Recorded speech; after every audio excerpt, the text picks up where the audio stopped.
Great, and welcome everyone, and thank you for that little introduction. The good thing for those of you who are in London, we don't have to take any first class flights to fly in here today, and we will try and make this little session entertaining before the lunch. So what we'll be discussing here today is obviously the role of advertising and environmental advertising, and we'll take quite an interesting look of what has happened these last 20 years. No doubt about it. I think that there are a lot more focus on what it is that we do as brands, as agencies out there at the moment. And I remember back in my days when I started, one of the quotes from Cal Lassen, the founder of AdNetZero, said, advertising is the biggest psychological experiment of human mankind.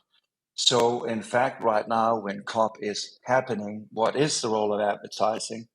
And I do think that what is essentially needed, besides obviously us thinking about our impact, is in fact to motivate, inspire us all to move forward and embracing a more sustainable future. That's not easy, and sorry about the language here, but most of the time, environmental advertising ends up a little bit like when you're pissing in a wetsuit. In the beginning, it feels warm and nice, but it quickly begins to stink. And I think for Isa and I, part of our last 20 years in this space has been to avoid the smell, to avoid the greenwashing. So anyways, I'm really keen to introduce Isa, who is the co-founder of Act Responsible and one of the pioneers in this space who really inspired me in my early years in advertising to feel that there was a fellow, a like-minded, a like-kinded spirit out there. And Isa and Act Responsible actually started, I think, all the way on the back of 2001, just after the whole 9/11 thing. Isn't that right, Isa? Yeah, absolutely. Well, first, thank you for inviting me on that session. I heard this morning in the intro speech that the AdNetZero was very well welcomed by the community, and everyone was super keen and happy and ready to act, which is such a good news, because it reminds me a little bit of when we started with Act Responsible. It was actually, 20 years ago, and Hervé de Klerk, who's the founder of AdForum, who pushed the initiative and started the initiative with the team AdForum in New York, had just put a button on the website saying, it's our business to help, create against violence and terrorism. And we didn't expect that response. Back then, I was working with them at AdForum, and we saw agencies from all over the world, and I'm talking like all over the world, and that was before social media, joining and feeling it was their responsibility to come and help and raise awareness and stuff. And that's how it all started. I just wanted to share this little video. So I'm going to click my button here. I'm not sure it's working. Which is the first video from the first exhibition that we did in Cannes, where Hervé, 20 years ago. I don't know if we can hear. We can't hear here. I don't know if if the other ones can hear the sound.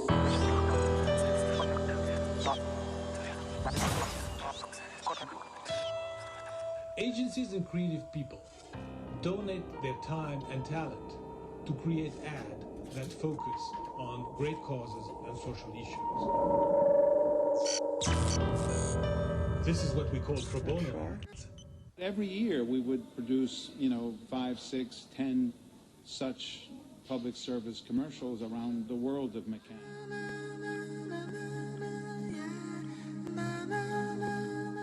Our founder absolutely believed that it was our responsibility to give back to the community. And from the very beginning of the agency, he stressed that. He felt it was very important. From Saji and Saji's point of view, we believe very strongly that it's the role of business to make the world a better place. September 11, the Adforum employees decide to create ACT. Now, the Great Ads for Good Causes exhibition is to gather the best pro bono work around the world in one single public place. Is there a better place than Cannes during the Cannes Lion Festival?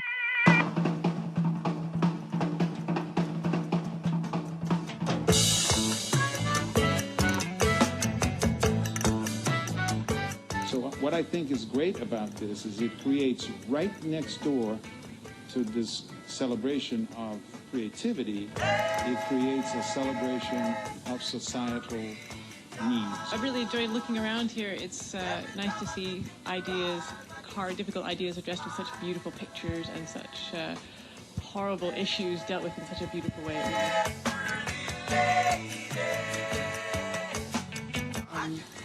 The images were incredibly moving. As they're laughing, then they turn around and look at something else and they seem really shocked by it. Now that I have seen these thousands of visitors incredibly interested, I know it was a good idea. So yeah, so that was the first, like it was 2002, the first exhibition in Cannes. And it really created a click. And I think it created this click for us at Act Responsible, obviously, but for you also, Thomas, because I think you were there and with our superhero, so I'm going to go to the next slide, for the superhero going around and saying that advertising can do so much. You know, you came up also in these early days. So Thomas, from back then to today, you've written 2 books, the Goodvertising and the Hero Trap, which is a funny, I don't know how you say it. Basically, it's funny to see both images together. You've been advising brands on their sustainability. You are also, you define yourself as a post-purpose preacher. So what's your fuel? What is your fuel? I think in so many ways it's a little bit historic, because the thing that sparked my first book, Goodvertising, was in fact a failed climate summit in Copenhagen back in when it was COP15. So ages ago, that sort of provoked me to write my first book, and actually really saying advertising is force for good. We can actually, if we take our voice and work seriously, stand up to the challenge and do something good about all of this. And obviously that's also when I sort of came across ACT for the very first time. I actually think I won a silver prize all the way back then for a diversity ad on the back of 9/11. That was obviously much needed. So that's how I got into it. And obviously today with the latest work, it's very much about saying now everybody talks about doing good. There's so many superhero brands out there in the world. So who in fact to trust, because most of it is failing. And I think that's also why it's so great today that we have this amazing playlist that we're going to look at today as a little inspiration before lunch.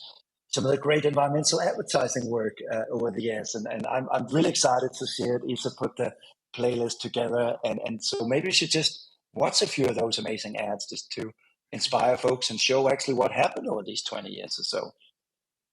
Yeah, actually, the exercise was interesting, and the first ad that I've found in the database was one from the UN in 2001, and I'm going to share it with you because it sets the scene.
So this is an ad 20 years old and promotes the World Environmental Day, the 5th of June, which itself is 50 years old because it was launched in 2000 and in 1972 by the UN.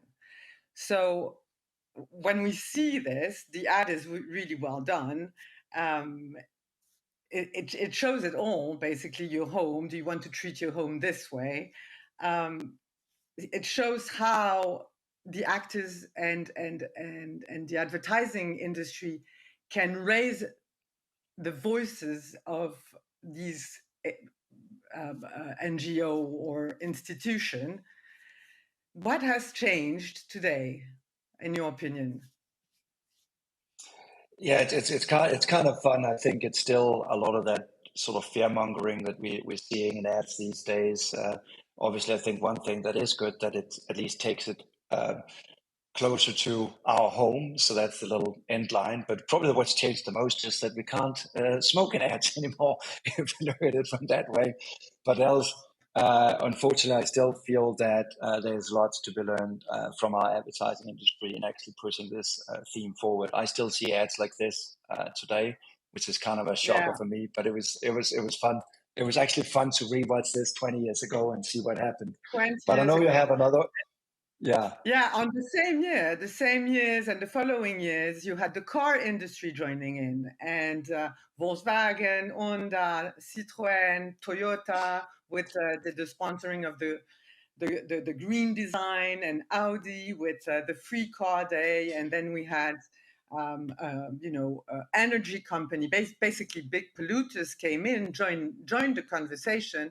And on the next slide, I've put just some of the ads that people can see in the playlist. All that is accessible to every one of you who are listening to us. There's a link, and I'll probably share it on the ACT and Goodvertising LinkedIn. But basically, all that those big polluters came in, and by the same way introduced the notion of greenwashing. And this is what you studied in your Goodvertising book. What are the learnings? Yeah, it's actually fun to look back at the book, which was sort of penned 12 years ago, and there are actually a few ads there that when you see it in that perspective, you actually realize that on a lot of these topics, it's almost like you're chasing a rainbow. Almost when you think you're there, you're not. And I remember one of the ads I had in my book was from Honda Degree. It was one of the really celebrated ads that year at one Grand Prix in Cannes, etc. But when you look at it today, it was basically just talking about a little bit more efficient diesel engine. So sometimes when we look back at this, it also shows us how difficult it is, and obviously also how we sometimes also need to be a little bit more aware when we raise the greenwashing finger, because it always needs to be seen in that sort of historical context, I reckon. But maybe we should see the next little ad that you prepared, Isa, because I think it really just show a little bit of the journey that we're on here over these 20 years or so. Just to introduce it, it's just saying that the two ads that are coming up have been created between 2005 and 2010. There was a lot of pro bono ads created at that time, and it gave a voice, megaphone to those great causes. So those two have selected the first one is very simple, so we can see it now.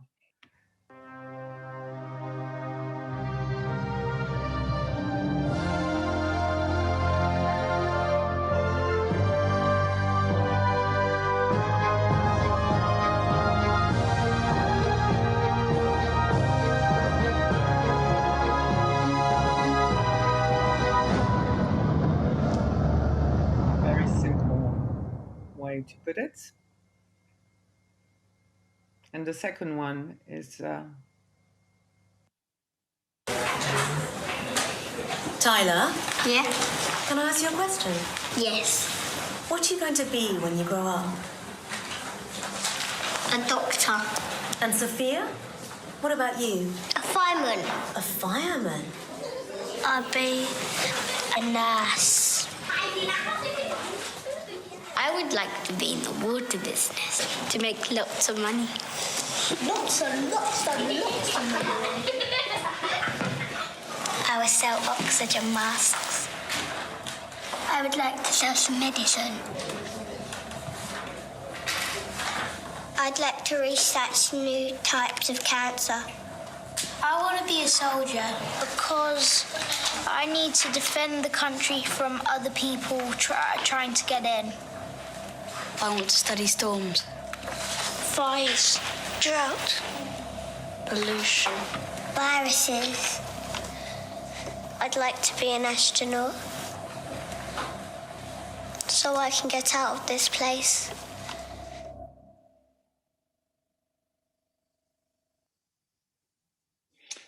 Yeah, at least Elon Musk got his first customer there in that young woman. But in so many aspects, it also kind of shows us how little we have moved and still sort of repeating the same mistakes with actually acting on the urgency. But wouldn't it also be great if it could be good to be an ad man or ad woman, and we could be proud about that going forward. But again, I think it's an emotional, amazing piece of storytelling that still seems so extremely relevant today. To be honest, it could have been aired today. I still get that little feeling in my stomach, that little Yeah, actually, like all those topics, I think are the topics that we're seeing today. And all those kids, this was created in 2006, I think. And all those kids are today coming up on working and probably seeing the world very differently. And that the young generation, everyone turns to them, but because they've been in that environment for ages. But what I wanted to say on those two ads, well, on that period, because we're going chronologically, by analyzing the database,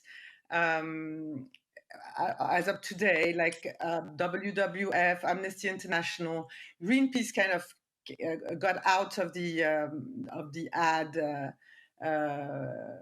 relationship with the industry. They are doing their stuff on their own. But those like WWF, Amnesty, those they became brands basically today. And they've been, at that time, they were convoited a lot by the advertising industry, who created more and more campaigns for them, giving them more and more visibility, creating brands of today. And at that time, there was a very the anti-advertising movements all around in all countries. In France, especially, we experienced it with ACT, where they really went directly, taxing us of, being using greenwashing and also saying that the agencies were creating those ads to win awards. That was that kind of discussion around that day. So what are your views there? Was it, because it was probably true for some, and is it a problem? I definitely recognize the shift. I mean, I think at that time, a lot of what we saw was from the nonprofit world in campaign activities, and I think about 2012, 2013. I mean, if we look at Unilever's Sustainable Living Plan, we started seeing more and more brands being more vocal, and sort of suddenly we had the nonprofits on the one side, and suddenly we saw brands talking about issues that we traditionally hadn't heard from those brands, and the beginning of movements like we talked about Adbusters. I mentioned Keller Lassen, the founder. Today we see brand vandalism, which is very active, and obviously tons of movements, clean creatives, etc., emerging today. But I think this was the early days of that movement, which is really interesting to see in that historical perspective how it is. But I also know that we're on a clock, so let's go forward. Let's jump some years forward again to see where we're at when we get closer. The clock is ticking, obviously, for us to act, but also to this wrap up of the historic perspective we're sharing with you here today. Yeah. So then the NGO basically started to alarm everyone, and then you had like as you said, brands came in, but the way they did it was so I'm going to just launch the next slide, but the way they did it, and we can talk on it. It's more light, in a lighter way. It's not using the same kind of it's really more. Yeah, I can walk over the sea. So, if the ocean goes 10 meters high or 10,000, I don't care. But you will lose your house, your work, your city, your life. You will see hundreds of species die. Don't leave for tomorrow what you can start today and reduce carbon emissions now. Using the humor of it, and then the Tick Tick campaign, which is a musical petition that was created by the Havas team, where to engage with the community, get the community to engage. So a different type of a lever, I would say, and then we'll have other ways to do. We see other ways to do, like the Greenpeace Rainbow Warrior, where it was more crowdfunding, or WWF. You explaining the footprint in a very pedagogical way. So again, all those ads are on the playlist. But basically, between 2013, 2015, many a movement came in, initiative. The communication of these initiatives became more professional. The attractiveness of the NGO sector led to recruitment of professional communicants, and the fact that agency came in and partnered there more and more to communicate around those issues with brands. What really changed the game there. So with the footprint is the ad that we're seeing is the footprint from WWF. What really changed the game was 2015. I think when the 17 Sustainable Goals came in, the UN gave a real framework for brands to fit into, so they could understand better what they were doing, what issues they were tackling, the choices they were making at that time. And this framework really helped the agencies and the brands to work towards those issues. And this is a little bit what also we see appearing, and that led to your second book, The Hero Trap, because then companies came on and started, communicated, and you wrote this very inspiring book. What's the Hero Trap? For me, the whole thing was that suddenly you saw brands bandwagoning on, obviously, not just environmental issues, but social issues, etc., and making it increasingly harder for you and I out there to actually say who is authentic, who's actually doing the real thing. I think authenticity sometimes is a bunch of nonsense, to be honest, but who is actually, where's the tangible change happening in this space? And so for me, what I wanted to change the conversation away from was these brands just saying, oh, look at us, we're so great, we're Mother Teresa, we're Gandhi, we're going to save the world.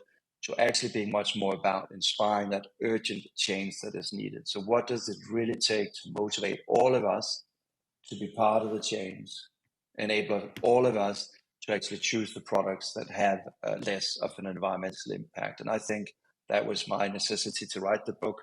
So shifting the war away from my values to actually saying, how can we help people on their values? And I think the next little ad you have there kind of touches on that very well, which is our little wrap up of our historic tour de force here before everybody's lunch. I chose the last ad I want to show is actually Patagonia ad by Less Demand More. And for me, it's a game changer. We're going to see it. It's a game changer because it's a brand that doesn't use traditional advertising to communicate and haven't used that for historically. And they decided to join the conversation because there's a real urge to be there. So let's see that ad.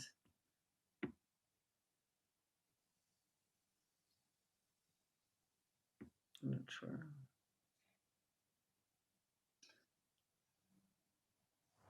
I did something wrong, maybe. No longer can we assume the Earth's resources are limitless. We wrote this in our first catalog in 1972. Nearly 50 years later, it's only gotten worse. Today, the clothing industry contributes up to 10% of the pollution driving the climate crisis. For as long as we've been in business, we've seen quality as an environmental issue. That's why we build clothes to endure, so you don't need to buy new as often. We make gear with recycled materials. We grow food and fiber the way nature intended.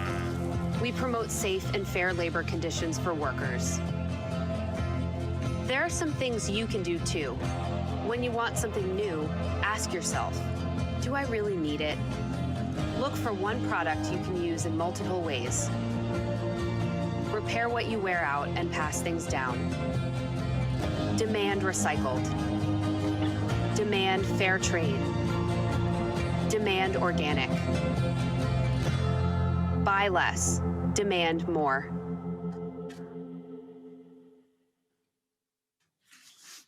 So that was the last little video wrap up we had for you today. It's almost like when you had your school teachers going through this historic review, but I really do think that it shows us a lot about the journey and also the urgency. We've been advocating for this for more than 20 years as an industry, even more so.